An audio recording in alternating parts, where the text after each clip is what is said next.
Hi, my name is Ethan Jenkins, DJ Push, 17-year resident here in San Francisco, Upper Haight Street.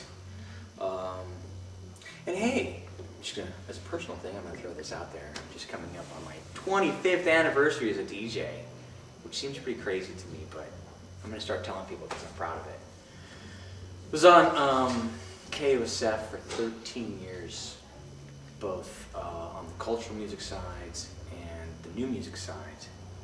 5 years with new music and a full decade doing a program called Future Breaks FM every Saturday afternoon.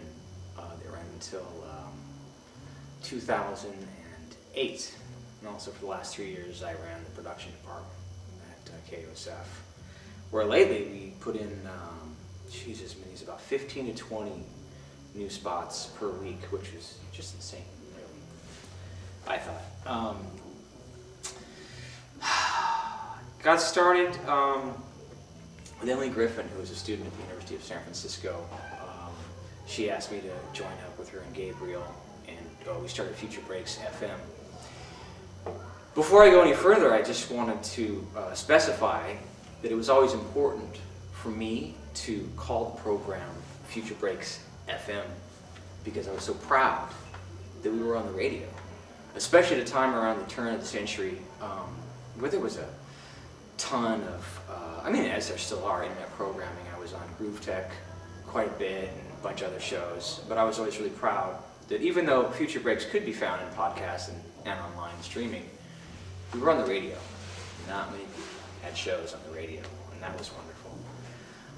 And what a fantastic venue to do all this crazy left field kooky stuff that we did on KUSF, where you could hear it very few other places, really, in the country.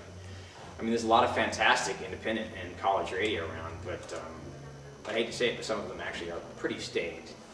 A lot of them are pretty roguish, but I don't know. Working at KUSF was always a pleasure. You always felt like you were part of a crazy but dedicated and super talented dysfunction family. It's mega diverse. There was all kinds of different folks who got in there, and I think really everybody was there for the same reason, and it was really always refreshing to be around folks that just really love music. That's what we're there for, to kind of spread good sounds, and most of it coming from the community and whatnot, so forth. I don't know, where do you think I should go? Would be good to talk about why is community radio so important? Why is community radio so important? Community radio is so important because it's real. It represents the community. And in this day and age of media, there are very few things that actually do that, or do that successfully, at least for free. I think, there's groups and a lot of stuff you can find on the internet, and of course we've mentioned this recently a lot in the past month since the closure, that the internet, that's not free, is it? Community radio is important because it helps amplify the interests and the needs of the community, and it's a very valuable thing. And I think there are a lot of communities that don't have, community radio, and that's why it was cool that we could sort of spread the word in a greater sense and not just talk about Bay Area stuff, but California-wide and stateside. But hell, on Future Breaks, we had tons of huge, European DJs that would come through, which is a great deal because, our show was on Saturday, so, anybody that was touring or coming through town to play or whatever, it was really easy to have them stop by and promote their thing or whatever. So that was really fantastic, and again, these guys aren't from the community, but they're playing here in the community, kind of bringing their energy to San Francisco. And where are people finding out about it? On KUSF, of course. There's a lot of people that I meet around town, or clubs or whatever, and they're like, hey, I'm a crazy jungle head, or, I've been doing this really hardcore for a while, but I never even had heard of drum and bass or jungle music or any of this kind of stuff until I heard your program on KUSF, and now I'm a zealot, and thank you for turning me around and whatever. And that was always really cool to be a facilitator or a conduit of just good vibes and good creativity and good ideas and interesting or edgy kind of ideas that I think a lot of other media would find unsafe and wouldn't really want to go there. And that's only something that community radio can give you. Sure, it's a sort of warts and all kind of concept because it's definitely rougher than your polished commercial kind of concepts or product really. But it's a dying art form, and I think that it's a little, even though social networking on the internet is pretty valuable and it does help people kind of get their ideas together in a pool. I don't know. You can't hear it in your car. You can't hear it when you're down at the beach. Hey Ethan, we're at the beach. We've got John. This is awesome. Turn it up. There was this cat out in like Vallejo, and he had this like huge, huge antenna because I don't think the KUSF really made it out to Vallejo, and I'm not even sure this was back in the '90s when I don't know if the stream was going back then, and he was kind of like this middle-aged biker dude that I think otherwise would never have been to these clubs in San Francisco and wouldn't have connected with this kind of music, but he would call us. He would listen for like 10 years. He'd work on his cars at the end of the cul-de-sac and turn it up really loud. I think his neighbors probably hated him for doing it. He's like, "Hey man, we got you up here. We're future breaking. It's awesome." He called every week for years. It was really cool to kind of like be a part of that. I think I kind of like lost my track of where I was going. Yeah, I think it's good. With all this, but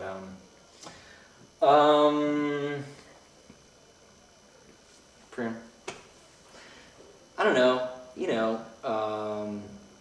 Community radio is just that.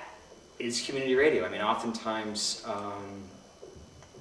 my fiance, DJ Nobody, would bring local artists that may not have even have had a specific product that they were trying to launch right then, or a new thing that they were a show that they were doing, but they just come in and get on the mic and talk about it. And we always had like an open door. Hey, come on through. You want to stop by the radio? This is my friend so and so, and he's involved in the music business here. And let's share that here on community radio. And I don't know. We don't want to get to do that anymore, which is unfortunate. Yeah, the way it came down like that. I lost where I was going. But it's not over. No, I mean, it's not over at all. I mean, I'm pretty confident personally that whatever happens in this situation, I think that there's going to be a core group of active and vociferous community players, most of which were already part of KUSF, that are going to continue to be purveyors of community interests and arts. Now, whether we are able to wrestle back 90.3 FM or find another venue over the airwaves, or sort of augment that with streaming and podcasts, I'm sure that that's going to happen. The FCC situation with 90.3 is one prong in the first part of our fight, but I think it's going to happen, and I really think that it's important that we do it right here, right now, in San Francisco, because it's important that we can set a precedence, because, with all due respect, we are San Francisco, and that's a powerful thing to say, because a lot of places would not get up to do this. We've had a lot of calls of support, emails, whatever, from friends in LA and New York, and oh man, we heard what happened, that's ridiculous, I'm really sorry about that. But it's funny, Ethan, because I don't think we do that here in New York. Not like we don't care, but everybody's too busy or this and that. And I think that may be the same of a lot of communities. And so while there's this trend of corporate stations usurping public frequencies on the left end, this all kind of falls back from the 1996 Telecommunications Act, which already sort of homogenized and watered down commercial radio. Now the same thing is happening on the private sector. A lot of them are using classical stations whose business model is no longer working. Their commercial advertising-driven things are working, so they need to do it through donations. What do they need to do that to get over the public sector? Which amazes me that it's so easy. All they need is a university. There's cash-strapped universities. We need some money. Hello, how you doing? This is how it happened here. I see our situation is a perfect storm, in a way. Here was Father Privet moving the university away from liberal arts, and he's been trying to do that for the last decade or two, pushing more towards math and sciences and developing that wing. Here are corporate interests trying to move classical music radio stations, basically failed business models, trying to take public frequencies away from the community to do their thing, which is a bit cheeky in the first place.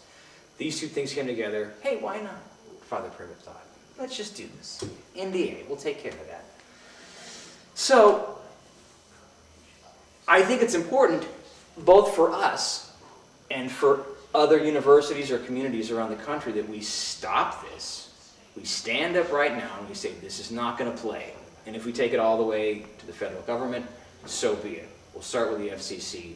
It doesn't matter exactly. I mean, of course it does. But even if we don't win our case, we get the word out, we let people know that the scourge is rolling across America, and before we know it, we won't have any voices. You know, and it's wonderful that the San Francisco Board of Supervisors and the San Francisco Democratic Committee and the USF faculty board of, Pram, what's their name? The Board of Policy, Faculty Board of Policy, or something like that? 5 letters as well. USFFA, University of San Francisco Faculty Association. Faculty Association and Policy, something or other like that. So it's great that all these people are voicing their support because they realize exactly what I've just said.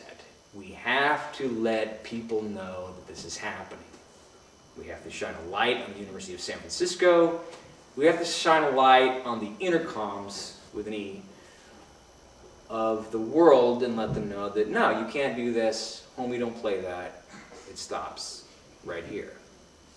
Or we don't have a voice anymore. And what happens? Where do we go from there?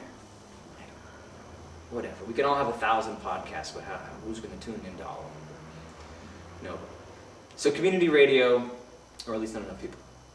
Community radio is crucial.